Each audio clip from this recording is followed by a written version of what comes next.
this class. This is basically lecture number 9 of electrostat. So हम इस class में थोड़ा बहुत कुछ इंपॉर्टेंट सी चीज़ें पढ़ने वाले हैं. बेसिकली हमने लास्ट क्लास तक जो है ना वो ख़त्म किया था कूलम्स लॉ एंड हम उस पर कुछ क्वेश्चंस कर रहे थे. तो आज की क्लास में भी हम कूलम्स लॉ के ऊपर ही कुछ एक आध क्वेश्चंस लेंगे जो रह गए हैं, क्योंकि मैंने बहुत सारे टाइप्स के क्वेश्चंस आपके साथ डिस्कस किए. नल पॉइंट पे डिस्कशन हुआ, विद बॉल प्रॉब्लम्स पे डिस्कशन हुआ, एंड लाइक वाइज हमने डिस्कशन में लाया था सुपर पोजिशन ऑफ चार्जेस वाले सवाल, है ना. And there are some questions जिनको हम अभी डिस्कशन में लाएंगे. कुछ एक आध क्वेश्चन हैं जो रह गए हैं, तो उनको हम आज की क्लास में डिस्कस करेंगे and will be trying to wind up the topic of Coulomb's law. So welcome once again in ninth lecture of electrostat.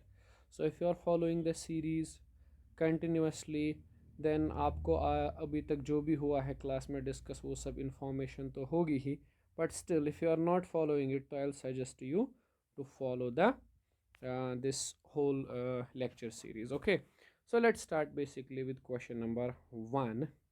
So what is question number 1? ज़रा ध्यान से समझिएगा. हमारे पास एक चार्जड पार्टिकल है which is like this way and this charged particle is minus Q. And question कह रहा है कि इसके सराउंडिंग में एक चार्जड पार्टिकल है स्मॉल क्यू जो कि इससे आर डिस्टेंस पर सिचुएटेड है, आर डिस्टेंस पर. और ये जो चार्जड पार्टिकल है ना, ये इसके आसपास घूम रहा है in some sort of circular path, इस तरह से कुछ. ये जो चार्जड पार्टिकल स्मॉल क्यू है, ये इस कैपिटल क्यू आर के अराउंड में एक सर्कुलर पाथ ट्रेस आउट कर रहा है ऐसे करके, है ना. तो हमसे पूछ रहा है find out the time period of, find out time period of oscillation. ठीक है, अब बताइए टाइम पीरियड कितना होगा, ये एक चक्कर कितने टाइम के अंदर कंप्लीट कर लेगा.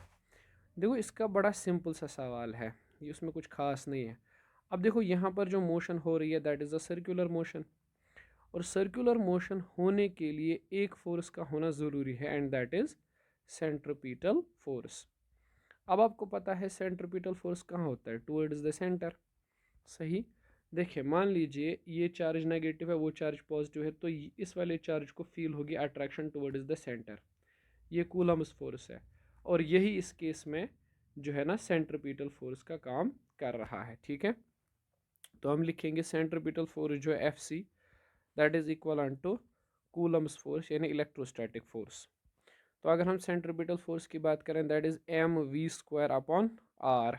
अगर इस पार्टिकल की वेलोसिटी को v मान लिया जाए और मास में m मान लो इसका, तो m we square by r, that is equal to Coulomb's law, that is 1/4 pi epsilon naught q into small q upon obviously r square. So यहाँ से आर एक कैंसिल कर लेते हैं, तो this will be m we square that is q into Q upon 4 pi epsilon naught r. तो हम अगर थोड़ा सा देखें, v को हम लिख सकते हैं m, v को हम लिख सकते हैं ओमेगा r करके, वी नो दैट, है ना. Tangential velocity is omega times r. सही. तो that is q into Q upon 4 pi epsilon naught r. So we can simply write it m omega square r, यहाँ तो r square है ना, और एक r लेके आते हैं तो ये r क्यूब बन जाएगा. This is k Q upon 4 pi epsilon not. ठीक है, तो ओमेगा का वैल्यू अगर हम यहाँ से एलिमिनेट करें, k Q upon 4 pi epsilon naught m and then r cube और उसका रूट. तो ये ओमेगा का वैल्यू निकला ना, ओमेगा होता है ना 2 पाई/T, बिल्कुल. That is root of q into Q upon 4 pi epsilon naught m into r cube. Okay, so यहाँ से तुम टाइम पीरियड निकाल सकते हो 2 pi root of 4 pi epsilon naught m r cube upon q into q. ठीक है भाई, ये हो गया आपका आंसर. तो ये है टाइम पीरियड, इतने टाइम में ये पार्टिकल पूरा एक चक्कर काट लेगा. ठीक है ना. और अगर फ्रीक्वेंसी कैलकुलेट करने को बोल रहा है, तो फ्रीक्वेंसी आप जानते हैं न्यू दैट इज़ 1/T. तो इसी चीज़ का उल्टा 1/2 pi root of Q into Q 4 pi epsilon naught m r cube. So this is basically frequency of oscillation. ये होगी फ्रीक्वेंसी ऑफ ऑसिलेशन इस केस में. समझ गए ना. तो एक सिंपल सा कंसेप्ट हमने यूज़ किया यहाँ कि कूलम्स फोर्स बेसिकली एक्ट करता है एज इलेक्ट्रोस्टैटिक फोर्स यहाँ पे, ठीक है ना। सॉरी, कूलम्स फोर्स ही है जो यहाँ पे एक्ट कर रहा है एज सेंट्रीपिटल फोर्स, राइट। चले एक और क्वेश्चन की तरफ चलते हैं। देखिए बेटा, ऐसा ही आपने देखा होगा किस में, हाइड्रोजन एटम के केस में, है ना। If you have learn this hydrogen atom in physics, 12th में है और केमिस्ट्री में भी है 11th में। अब हाइड्रोजन एटम में क्या होता है, इफ़ यू रिमेंबर हमने कुछ ऐसा ही किया था। यहाँ पे हमारे पास एक न्यूक्लियस है और एक इलेक्ट्रॉन है जो किसी nth शेल में रिवॉल्व कर रहा है, ठीक है। अब ये जो न्यूक्लियस है ना, इसके पास जो चार्ज होता है जेड ई। वाई जेड ई, ज़रा सोच के देखो sir, E is the charge of single proton और एटम में कितने प्रोटॉन्स होते हैं, दैट इज जेड। तो सर चार्ज आया जेड ई और इस इलेक्ट्रॉन के पास चार्ज ई है, मास एम है। तो अगर हम देखें कि इस इलेक्ट्रॉन की वजह से इसको कितना टाइम लगता है ना, या इसके वेलोसिटी वगैरह पैरामीटर्स, तो आपने शुरू वैसे ही किया होगा वहाँ से, ऐसे ही electrostatic force is basically Coulomb's force. आपने लिखा होगा mv²/r इज इक्वल टू 1/4πε0, ठीक है। एक का चार्ज ई है, दूसरे का चार्ज जेड ई है अपॉन r²। तो आपने लिखा होगा वहाँ mv²/r is equal to z(e²/4πε0r², है ना। तो r एक कैंसिल कर लेते हैं, तो mv² is equal to z(e²/4πε0r), है ना। तो चाहे तो हम इसको ऐसे लिख सकते हैं, if we wish mv² into r is z(e²/4πε0r), and चाहे तो थोड़ा सा मॉडिफाई करके लिख सकते हैं mvr इंटू वी, ऐसे तो चलेगा ना ऑब्वियसली, z(e²/4πε0r). तो हम इसको लिख सकते हैं v इज इक्वल टू, और I can say this m v r, isn't this angular momentum, बिल्कुल, दिस रिप्रेजेंट्स एंगुलर मोमेंटम। अरे भाई 11th की फिजिक्स याद करो, into v, that is z(e²/4πε0r). Then you use Bohr's postulate by quantization of angular momentum, जो Bohr का second postulate है, उनके हिसाब से उन्होंने कहा था कि एंगुलर मोमेंटम होता है nh/2π, है ना। या तुम लिख सकते हो h/2π को h क्रॉस लिख सकते हैं, ठीक है। It's called as h cross, reduced Planck's constant. तो हम इसको लिखेंगे nh cross is into V is equal to z(e²/4πε0r). Am I right. अच्छा, r तो हमने उधर लेके गए थे ना हम लोग उसको, तो हम r को दोबारा से यहाँ नहीं लिखेंगे, सॉरी। तो ये v आ जाएगा z(e²/4πε0 n into h cross, which means velocity is directly proportional to z, inversely proportional to n। Okay, तो ये चीज़ आपने वहाँ भी की होगी, ठीक है। बेसिकली हमने वहाँ पे कूलम्स लॉ का ही यूज़ किया था, जैसा आपने वहाँ पढ़ा था, ठीक है ना। ओके, चलें अब कुछ और टाइप के क्वेश्चंस लेते हैं, कुछ एक्स्ट्रा टाइप के क्वेश्चंस इसी कूलम्स लॉ को लेके, ठीक है ना। ओके, आप इसे कॉपी कीजिए, मैं नेक्स्ट क्वेश्चन पे जा रहा हूँ। चलें भाई, नेक्स्ट क्वेश्चन ले लेते हैं, क्वेश्चन नंबर 3। चलें थोड़ा सा समझते हैं इसको। मान लीजिए यहाँ एक चार्ज है Q और यहाँ एक और चार्ज है Q। अब जो डिस्टेंस है दोनों के बीच में, दैट इज़ सम डिस्टेंस, से फॉर एग्जांपल ये सेंट्रल पॉइंट है, यहाँ तक डिस्टेंस a है और यहाँ से यहाँ तक डिस्टेंस फिर से a है, this is central point O। हमसे कह रहा है हमने एक चार्ज रखा है Q यहाँ पे सेंट्रल पॉइंट पे। इफ़ चार्ज Q, अगर हम चार्ज Q को क्या करेंगे ना, इज डिस्टर्ब्ड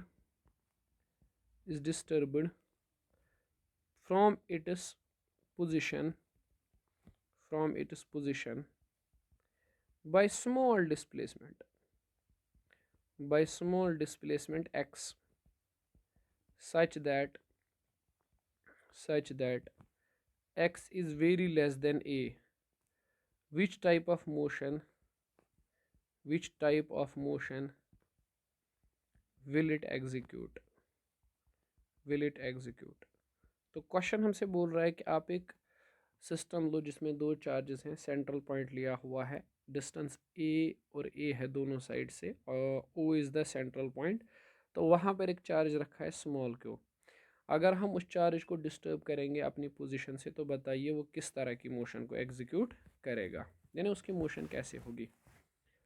थोड़ा सा सोचते हैं, थोड़ा क्या बोलते हैं इसे, थोड़ा दिमाग लगाते हैं। देखो, मुझे एक चीज़ बताओ, अगर मैं इस सिस्टम को उठा के थोड़ा सॉल्व करूं, इसको ध्यान से समझना क्योंकि ये प्रॉब्लम ना बहुत इंपॉर्टेंट है तुम्हारे लिए। इसमें बहुत अच्छे टाइप के क्वेश्चंस भी बनेंगे, बाद में हम बनाते जाएंगे। चलो देखो, इसको ऐसे समझो तुम। अब ये ओ है ना, यहाँ पे हमने एक चार्ज रखा हुआ है क्यू, ये डिस्टेंस ए है, ये डिस्टेंस भी ए है। ज़रा बताइए, अगर इस पोजीशन को हम ए कह रहे हैं, इसको बी कह रहे हैं, सेंट्रल चार्ज पर कितने फोर्सेस लगेंगे? सुपर पोजिशन याद होगा तुम्हें, दो फोर्सेस लगेंगे। एक ये क्यों लगाएगा, एक ये क्यों लगाएगा, ठीक है ना? ओके, अब हम क्या करते हैं ना, हम इस चार्ज को डिस्टर्ब करते हैं, है ना? हम इस चार्ज को थोड़ा डिस्टर्ब करते हैं, इसको अपनी ओरिजिनल पोजीशन से हटा देते हैं, यहाँ से नहीं हट लगाते, अब इसको थोड़ा हटा देते हैं और थोड़ा आगे, मतलब यहाँ कहीं रख देते हैं क्यू पे। ओरिजिनली ये किस पोजीशन पे था? ओरिजिनली ये इस पोजीशन पे था, वहाँ से हमने थोड़ा हटा दिया, कितना डिस्प्लेसमेंट दी? एक्स। तो अब ये डिस्प्लेसमेंट कितनी बनी? ए माइनस एक्स। और ये डिस्प्लेसमेंट कितनी बनी? ए प्लस एक्स, ठीक है ना? देखो, ये दोनों पोजीशंस डिफरेंट है, नई पोजीशन और पुरानी पोजीशन में बहुत डिफरेंस है। What is the difference? ये जो पोजीशन थी ना, यहाँ पे इस पे नेट फोर्स कितना था? अभी जीरो। हाउ? क्योंकि मैंने आपको पढ़ाया लास्ट क्लास में कि अगर हमारे पास दो चार्जेस होंगे, दोनों का मैग्नीट्यूड बराबर होगा, तो बिल्कुल सेंटर पर हमें एक ऐसा पॉइंट मिलेगा जहाँ पे चार्ज इक्विलिब्रियम में होगा, उस पर नेट फोर्स जीरो होगा। इफ़ यू रिमेंबर, इस पॉइंट को मैंने लास्ट क्लास में नल पॉइंट कहा था, है ना? सिंपल सी बात, कुछ खास नहीं है, ठीक। अच्छा एक बात बताइए, अब इस पॉइंट पर चार्ज के पास कौन कौन से फोर्स होंगे? एक होगा एफ ए जो इधर की तरफ होगा, एक होगा एफ बी जो इधर की तरफ होगा। And what is the net force on this charge? That is equal to F B minus F A. क्यों सर? क्योंकि बेटा वो बी के नज़दीक है ना, तो फोर्स बी का ही ज़्यादा होगा। तो ज़रा नेट फोर्स देखें, what is the force due to b? B की वजह से होगा force 1/4 pi epsilon naught q into small q upon a minus x square plus plus नहीं minus 1/4 pi epsilon naught q into Q upon a की वजह से होगा a plus x whole square. Right है ना? बिल्कुल। तो नेट फोर्स का वैल्यू जो आएगा that is equal to Q into q बाहर 4 पाई एप्सिलॉन नॉट, यहाँ बचेगा 1/ए minus x whole square minus 1/ए प्लस एक्स होल स्क्वायर। तो net force is simply q into Q 4 pi epsilon naught, I can write it a plus x whole square minus a minus x whole square upon a minus x into a plus x, और दोनों का एक ही square लगा लेते हैं, कोई एतराज़ नहीं। तो net force will be simply equal to Q into Q 4 pi epsilon naught. थोड़ा सॉल्व करते हैं तो ए स्क्वायर कैंसिल, ये पहली टर्म को एक्सपेंड करते हैं, चलो मैं लिखता हूँ a square plus b square plus 2x minus this is a square plus b square minus 2ab upon ये आ जाएगा a square minus x square whole square. Net force will be q into Q 4 pi epsilon a square cancel, x square cancel, तो this is 4ax upon a square minus x square whole square. Okay, now अगर मैं इस force को with direction express करूँ, with direction, तो ये कहाँ से आएगा? सोच के देखिए, विद डायरेक्शन हम एक्सप्रेस करना चाहते हैं, यह आ जाएगा 4ax upon a square minus x square raise पर 3, ओके रेज पर 2। विद डायरेक्शन, विद डायरेक्शन देखें कौन सा फोर्स ज़्यादा है, एफ ए या एफ बी? मैंने अभी बोला एफ बी ज़्यादा है क्योंकि बी के नज़दीक है। तो नेट फोर्स जो इस चार्ज पार्टिकल पर होगा इधर की तरफ, मतलब माइनस आई कैप की तरफ, है ना? तो माइनस आई कैप, ठीक है। अब ध्यान से देखिएगा, तो ये नेट फोर्स है। अब इस इक्वेशन को थोड़ा गौर से समझने की कोशिश करते हैं। ये नेट फोर्स है इस पे, ये हम कहाँ से आया, सुपरपोजिशन से हमने लाया, सिंपल सी बात है। यहाँ गिवन क्या है, यहाँ गिवन है कि x is much smaller than a, this condition is important. अब नेट फोर्स कितना आएगा इस कंडीशन को लगाने के बाद, 4 पाई एप्सिलॉन नॉट, ये 4, ये a, ये x अपॉन, अब देखो x छोटा है ना इन कंपैरिजन टू a, तो डिनोमिनेटर में तुम x को नेगलेक्ट कर सकते हो, बचेगा a स्क्वायर होल स्क्वायर। तो नेट फोर्स आएगा k into Q, 4 pi epsilon naught 4ax upon a to the power 4, तो a और a cancel, F net is equal to Q into Q, pi epsilon naught, ये ऊपर का denominator का cancel, 4 into X upon ए cube, अच्छा with minus I cap, सही। तो क्या हम इस स्टेटमेंट से कह सकते हैं कि net force is directly proportional to minus x, है ना।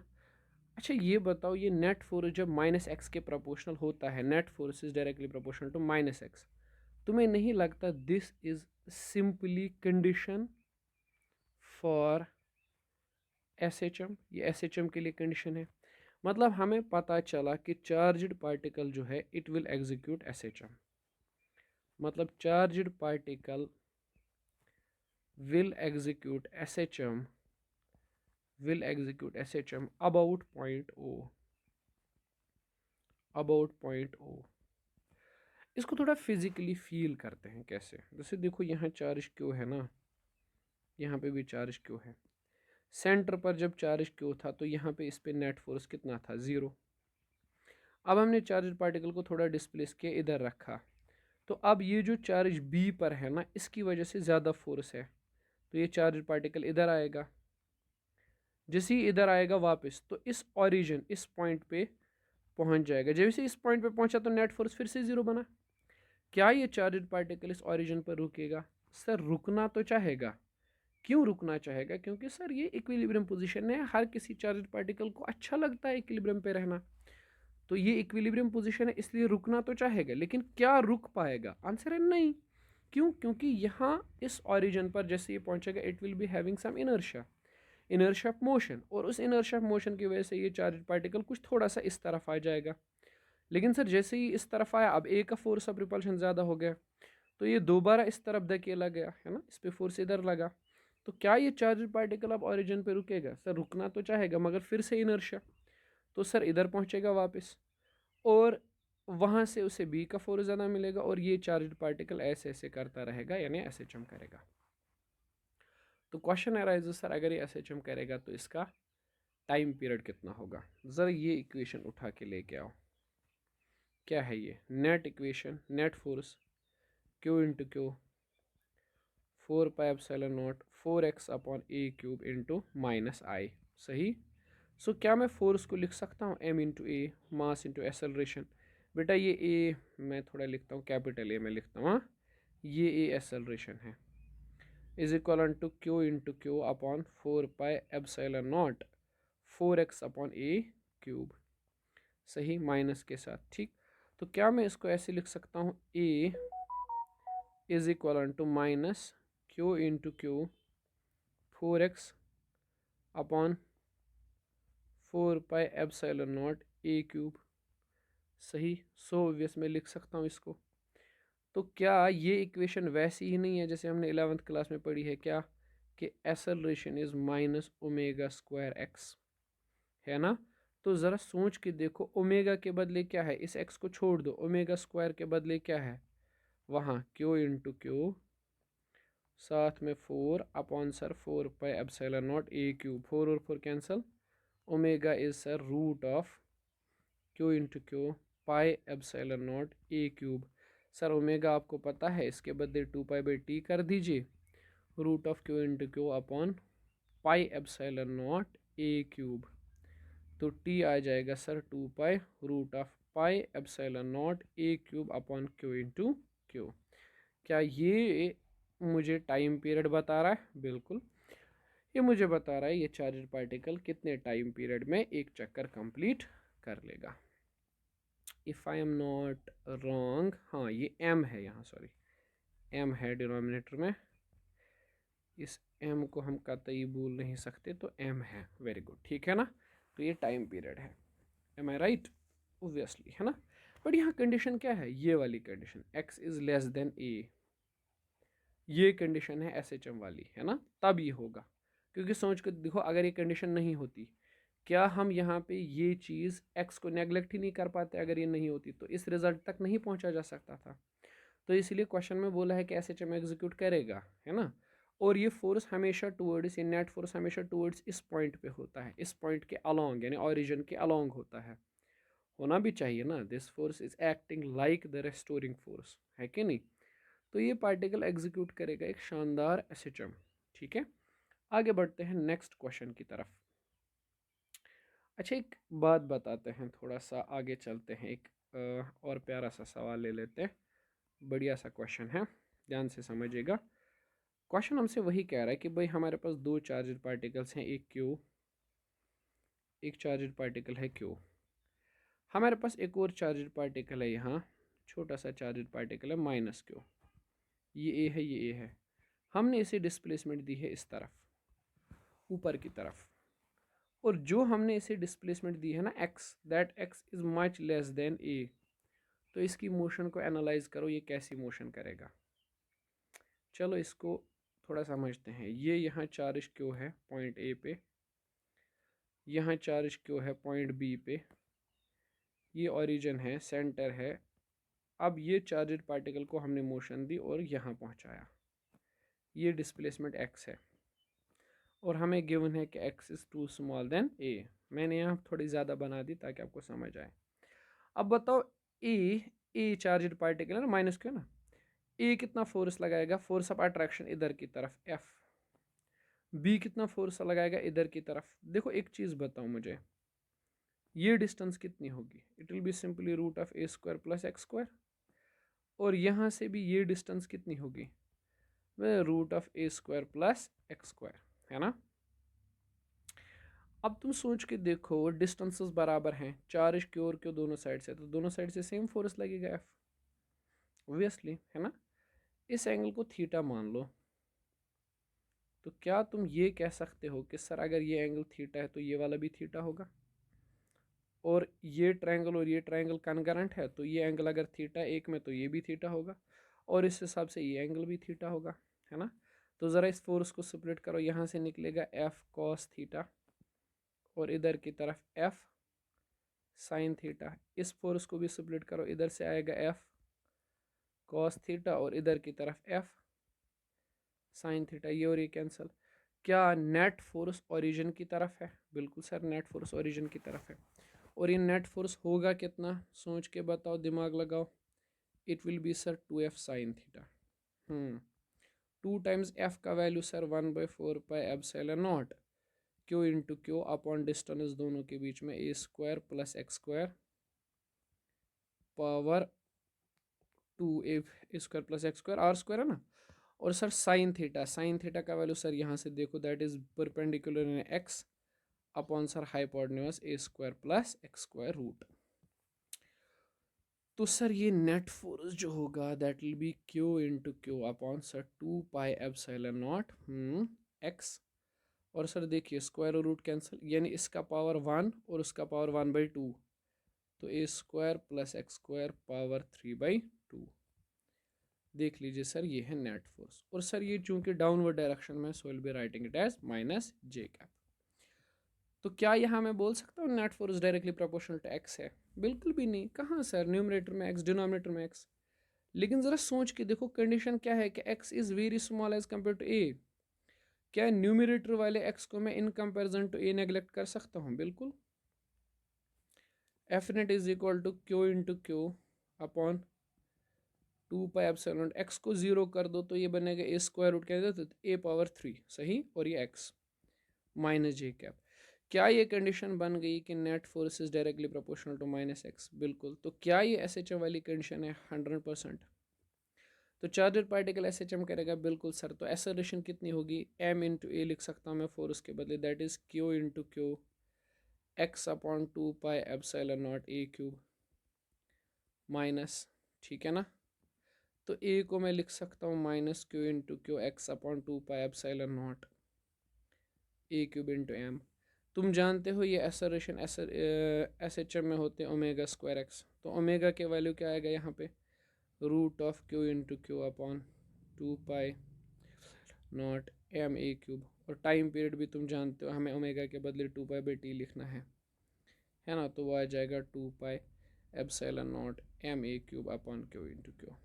आई होप ये कहानी आपको क्लियर हो गई होगी, है ना यार। हर बार थोड़ी मैं स्टेप लिखूंगा एक एक करके, भाई तुम थोड़ा समझदार हो तो समझ जाओ ना भाई, है ना।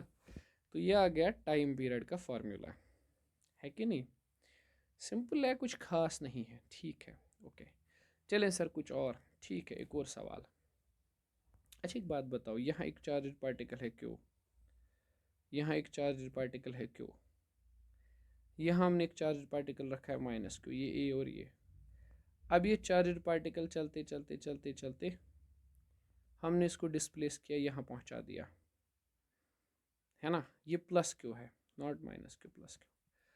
और यहाँ ये x जो है वो a के बराबर है। क्वेश्चन कह रहा है the particle displaced from o will, पहला ऑप्शन एग्जीक्यूट SHM, दूसरा option periodic motion but not SHM, periodic motion करेगा मगर SHM नहीं करेगा। तीसरा लीनियर मोशन करेगा ये। ज़रा बताओ तीनों ऑप्शंस में कौन सा सही है। इस क्यू को हमने सेंटर से थोड़ा डिस्प्लेस किया है, तो बताओ ये चार्ज पार्टिकल जब सेंटर से डिस्प्लेस करेंगे तो क्या ये एग्जीक्यूट करेगा SHM, या बिल्कुल भी नहीं, दूर दूर तक नहीं। शाबाश, सोच के देखो, सोच के देख भाई, सोच के देख। तुम बोलोगे सर सोचते हैं, जैसे अभी आपने सिखाया वैसे ही सोचते हैं। ये क्यों है सर, ये भी क्यों है, ये ओरिजिन है। सर एक काम करिए, आपने इसको डिस्प्लेस किया, यहाँ पहुँचाया स्मॉल क्यू, तो ये डिस्प्लेसमेंट आपने ली है x which is equal to a। Sir net force बताइए, ये चार्ज और ये चार्ज एक दूसरे को रिपेल करेंगे तो नेट फोर्स इधर से, ये चार्ज और ये चार्ज रिपेल करेंगे, नेट फोर्स इधर। सर इन दोनों का रिजल्टेंट बनाएंगे तो इधर है। तो क्या नेट फोर्स ओरिजिन की तरफ है, इक्विलिब्रियम पॉइंट की तरफ है, दूर दूर तक नहीं है सर। नेट फोर्स तो अवे फ्रॉम द ओरिजिन है ना। तो सर ये फोर्स रेस्टोरिंग फोर्स की तरह काम नहीं करेगा, तो सर SHM एग्जीक्यूट करने का तो सवाल नहीं बनता है, बल्कि ये चार्ज पार्टिकल सीधा इसी लाइन पे जाएगा तो लीनियर मोशन एग्जीक्यूट करेगा। तुम्हें बात समझ आई। अरे SHM के लिए होना चाहिए ना restoring force towards the centre. चल इसी क्वेश्चन को मैं थोड़ा मॉडिफाई कर देता हूँ आपके लिए। अभी तो दिमाग लगाना क्या होगा, है ना, अभी दिमाग लगाना। हवा में बिल्कुल भी कोई बात नहीं है, रटना बिल्कुल भी नहीं है, दिमाग लगाना है। चलो क्वेश्चन यही है, बट यहाँ चार्ज माइनस क्यों है इस बार। तो क्या ये SHM करेगा एग्जीक्यूट या नहीं करेगा, सोच के देख। ये क्यों है, ये भी क्यों है, ये माइनस क्यों है। पहले फोर्स की बात करें तो ये अट्रैक्टिव होगा, ये फोर्स की बात करें तो ये भी अट्रैक्टिव होगा। तो सर नेट फोर्स सेंटर की तरफ होगा, वो तो सही है सर, यहाँ तक तो एकदम सही लग रहा है, कोई दिक्कत वाली बात। और ये सर डिस्टेंस x जो a के बराबर है। सर नेट फोर्स ओरिजिन की तरफ है, उसमें कोई शक नहीं है, वो मैं समझ गया। लेकिन सर यहाँ दिक्कत पता है किस चीज़ की है, x होना चाहिए सर लेस देन a, तब SHM करेगा एग्जीक्यूट। बट इस केस में x लेस देन a नहीं है, x इक्वल टू a है, तो सर SHM तो एग्जीक्यूट नहीं करेगा ये। क्या ये ओरिजिन की तरफ आएगा, हाँ सर ओरिजिन की तरफ आएगा, लेकिन जब थोड़ा नीचे जाएगा तो फिर से फोर्स ऊपर लगेगा और वापस आएगा। हो सकता है थोड़ा बहुत पीरियोडिक मोशन करे एग्जीक्यूट, बट SHM नहीं होगा। So answer is periodic motion but not SHM। Periodic motion execute करेगा लेकिन SHM की बात नहीं होगी, SHM एग्जीक्यूट नहीं करेगा। अरे भाई बात समझ आ रही है ना, कहानी तो दिमाग में जा रही है ना, क्या बोल रहा हूँ मैं, कुछ खास बात नहीं है। क्या हम इस चीज़ को समझे, बिल्कुल सर, दूर दूर तक तुम्हें समझ आया, बिल्कुल सर समझ आया, कहानी क्लियर है, क्रिस्टल क्लियर, उसमें कोई शक नहीं है, ठीक है। ओके चले एक और क्वेश्चन पे चलते हैं, है ना। एक ठीक है, एक ऐसा करते हैं, अभी कुछ क्वेश्चंस और आगे आने वाले क्लासेस में तो और भी लेंगे हम, बट अभी यहाँ मैं ऐसे इसको कंक्लूड करता हूँ and I am writing the last topic of Coulomb's force में लिमिटेशन ऑफ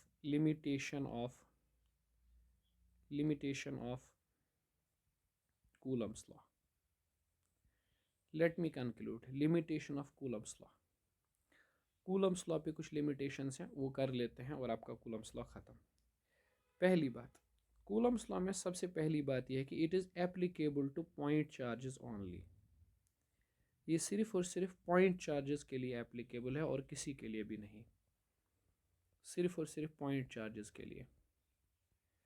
मतलब अगर आपके पास चार्जेस का साइज़ बहुत छोटा है ना, Q1 और Q2 छोटे से चार्जेस हैं, आप दोनों के बीच में फोर्स निकालना चाहते हैं, तो यू कैन यूज़ के Q1 Q2 अपॉन R², अगर ये छोटे चार्जेस हैं। बट अगर ये चार्ज छोटे नहीं हैं, इनकी डायमेंशन छोटी नहीं है, से फॉर एग्जांपल कोई चाहता है कि उसके पास एक सिफियर है, 2 सिफियर्स हैं, है ना, 2 सिफियर्स हैं, बड़े बड़े सिफियर, और इन सिफियर्स पे चार्ज पड़ा हुआ है सपोज, और वो मेरे को बोल रहा है सर मैं क्या करूँगा ना, मैं कूलम्ब्स लॉ से देखूंगा इनके बीच का फोर्स कितना होगा। तो भाई साहब मैं आपको बता दूं, इस केस में ये लॉ वैलिड नहीं है। अच्छा, कोई यहाँ सजेशन देता है सर एक काम करो ना, आपको कूलम्ब्स लॉ लगाना है, आप चार्जेस नहीं लेना चाहते, आप सेंटर लो ना, सेंटर से सेंटर तक जो डिस्टेंस होगी उसको आर मान लेंगे, फिर लगाएंगे एफ इज इक्वल टू के Q into Q1 Q2 upon R²। क्या ये वैलिड है? आंसर है नहीं, ये वैलिड नहीं है। सर क्यों वैलिड नहीं है? उसमें क्या दिक्कत होगी भाई? देखो, अगर ये एक सिफियर है और ये एक सिफियर है, तुमने इनको नज़दीक में रखा है, चार्ज डाला हुआ है दोनों पे कुछ ना कुछ तुमने, तुम सोचो जब तुम इन्हें नज़दीक रखोगे व्हाट विल हैपन, ये जो सरफेसेस के चार्जेस होंगे ना, ये वाले और ये वाले, ये एक दूसरे को रिपेल करेंगे और एक दूसरे से जितना दूर हो सके उतना जाएंगे, तो चार्ज सामने वाली सरफेसेस पे नहीं रहेगा, बल्कि सारा चार्ज एक एंड पे जमा हो जाएगा, एक साइड पे जमा हो जाएगा, है ना, ऐसे करके। तो जो फोर्स तुमने अभी इन दोनों के बीच में लिया था, कैसे करके, सेंटर लेके, अब सेंटर ऑफ चार्ज थोड़ी यही रहेगा, ये थोड़ी रहेगा centre of charge, centre of charge अब इधर की तरफ शिफ्ट हो गया होगा, है ना। इसी तरह से सेंटर ऑफ चार्ज अब थोड़ा इधर की तरफ शिफ्ट हो गया होगा। अरे जैसे हम सेंटर ऑफ मास की बात कर रहे हैं, जिधर ज़्यादा मास उधर ही सेंटर, तो सेंटर ऑफ चार्ज अब थोड़ा दूर दूर हो गया ना शिफ्ट, तो अब आर डैश ज़्यादा है, अब आर बढ़ गया, तुम ले रहे हो सेंटर के बीच की डिस्टेंस। वेल तुम्हें असल कहानी पता ही नहीं है। असल कहानी क्या है कि चार्ज का सेंटर ये नहीं लिया जा सकता, चार्ज का सेंटर ये नहीं लिया जा सकता, क्योंकि चार्ज तो यूनिफॉर्मली डिस्ट्रीब्यूट ही नहीं है, वो तो एक तरफ खिसक गया है। तो इन दोनों के बीच में जो फोर्स है ना, असली फोर्स एफ डैश, वो इस वाले से कम आएगा, है ना, F dash is less then F. अच्छा, जैसे मैं एक सिंपल सवाल पूछूं, मेरे पास दो चार्ज हैं, पॉइंट चार्ज Q1 और Q2, या Q और Q, दोनों के बीच में फोर्स है 25 न्यूटन। अब बताओ, अगर हम उन दोनों चार्जेस को हटाकर उनकी जगह पे एक सिफियर लगाएंगे जिन पर उतना ही चार्ज होगा, क्या फोर्स सेम रहेगा, ये चेंज होगा? आप बोलेंगे सर फोर्स चेंज होगा, क्या कम होगा ज़्यादा होगा? आप बोलेंगे सर कम होगा। क्यों? क्योंकि पॉजिटिव चार्ज एक दूसरे को रिपेल करेंगे और sir centre of charge change हो जाएगा अब, है ना। इन द सिमिलर वे अगर तुम नेगेटिव चार्जेस लोगे, एक पॉजिटिव एक नेगेटिव, तुमने लिया ये एक पॉजिटिव चार्ज सिफियर और ये एक नेगेटिव चार्ज सिफियर, तो सर हमने क्या किया, हमने सोचा इन दोनों पे हम कूलम्ब्स लॉ लगाएंगे, तो सर सेंटर से लेके सेंटर तक की डिस्टेंस आर है, फिर हमने लिखा सर कूलम्ब्स लॉ के Q into Q upon R², के इंटू क्यू अपॉन R², इस पे भी क्यू, इस पे भी क्यू। क्या ये फोर्स असल में इनके बीच में होगा? नहीं सर, नहीं होगा। क्यों? क्योंकि देखो, सोच के देखो ना, ये जो सरफेस वाले चार्ज है ना, सामने वाले, ये वाले और ये वाले, ये एक दूसरे को क्या करेंगे, सेकेंड, ये और ये वाले एक दूसरे को क्या करेंगे, अट्रैक्ट, यानी इसका पॉजिटिव चार्ज और इसका नेगेटिव चार्ज क्या करेगा, एक दूसरे को अट्रैक्ट। उस वजह से क्या होगा, चार्ज डिस्ट्रीब्यूशन चेंज होगा, सारा पॉजिटिव चार्ज इधर आ जाएगा, सारा नेगेटिव चार्ज नज़दीक इधर आ जाएगा, और सेंटर ऑफ चार्ज जो अभी तुमने लिया हुआ था ये, और सेंटर ऑफ चार्ज जो अभी तुमने यहाँ लिया हुआ था ये, अब वो इधर की तरफ थोड़े शिफ्ट हो गए, इधर से भी इधर की तरफ। तो अब ये जो नया डिस्टेंस है वो कम है एज कम्पेयर टू पुराना वाला, सो नया वाला force will be more than the पुराना वाला फोर्स। सही। तो सर कूलम्ब्स लॉ हम लोग नहीं लगा सकते हैं एक्सटेंडेड चार्जेस के केस में। क्यों? क्योंकि उस केस में सर हमें centre of positive charge, centre of negative charge देखना पड़ेगा, जो कि मुश्किल है। तो हम अवॉइड ही करेंगे, हम कूलम्स लॉ लगाएंगे ही नहीं। हाँ ये पूछ सकते हो सर क्या करेंगे फिर, वो हम आगे बताएंगे इलेक्ट्रिक फील्ड में, है ना। हो गया ये। दूसरी मेन प्रॉब्लम कूलम्स लॉ की, it is not applicable to moving charges. बेटा कूलम्स लॉ मूविंग चार्जेस के लिए एप्लीकेबल नहीं है, स्टैटिक रुके हुए जो चार्ज होंगे उनके लिए वैलिड है। इसका रीज़न है, जो स्टैटिक चार्ज होता है ना, जो रुका हुआ चार्ज होता है, हम पढ़ेंगे कि वो इलेक्ट्रिक फील्ड जनरेट करता है। क्या करता है? इलेक्ट्रिक फील्ड, सिर्फ इलेक्ट्रिक फील्ड। लेकिन जब चार्ज मोशन में होता है ना, चाहे कोई चार्ज एक्सेलरेटेड हो या नॉन एक्सेलरेटेड हो, है ना, तो दोनों ही केस में वो चार्ज इलेक्ट्रिक फील्ड भी जनरेट करता है, लेकिन साथ में मैग्नेटिक फील्ड भी जनरेट करता है, यानी उसकी प्रॉपर्टी चेंज हो जाती है। यानी वो इलेक्ट्रिक फील्ड भी जनरेट करता है और मैग्नेटिक फील्ड भी जनरेट करता है। इनफैक्ट एक चार्ज जो एक्सेलरेटेड है वो तो इलेक्ट्रोमैग्नेटिक वेव भी बनाता है, जो नॉन एक्सेलरेटेड है वो इलेक्ट्रोमैग्नेटिक वेव नहीं बनाता। अरे भाई ऐसे याद रखना, स्टैटिक चार्ज सिर्फ और सिर्फ इलेक्ट्रिक फील्ड जनरेट करता है। अब जो चार्ज मोशन में होगा और नॉन एक्सेलरेटेड होगा, एक्सेलरेशन नहीं होगी, वो इलेक्ट्रिक और मैग्नेटिक दोनों जनरेट करेगा। लेकिन जो चार्ज एक्सेलरेटेड होगा वो इलेक्ट्रिक, मैग्नेटिक और ईएम वेव जनरेट करेगा। तो इस केस में तुम खुद ही सोचो, उसकी प्रॉपर्टीज़, मूविंग चार्ज की properties more than that of normal charge है, जो चार्ज रुका हुआ है। मूविंग चार्ज की प्रॉपर्टी ज़्यादा है, जैसे मूविंग चार्ज करंट भी बनाता है, वो तुम्हें पता है ना, है ना। ठीक, तो हम उसको कूलम्स लॉ से थोड़ी ट्रीट करेंगे। ठीक, तो बेटा this is all about Coulomb's law and we are done with all the things in Coulomb's law. And आगे लेके हम आएंगे जेई के लिए एक आईआईटी एडवांस के लिए एक अच्छी सी सीरीज जिसमें हम बहुत सारे क्वेश्चंस करेंगे। But basically right now I am trying to cover the whole electrostat, और ये चूंकि बहुत बड़ा यूनिट है so you need to have patience with it. एक नॉर्मल बुक से ज़्यादा ही कंटेंट मैं सर्व कर रहा हूँ, क्योंकि मेरा मकसद दोनों टाइप के स्टूडेंट्स के लिए है, नीट और जेई के लिए। ठीक है ना। चलें, will see you in next class, till then take care.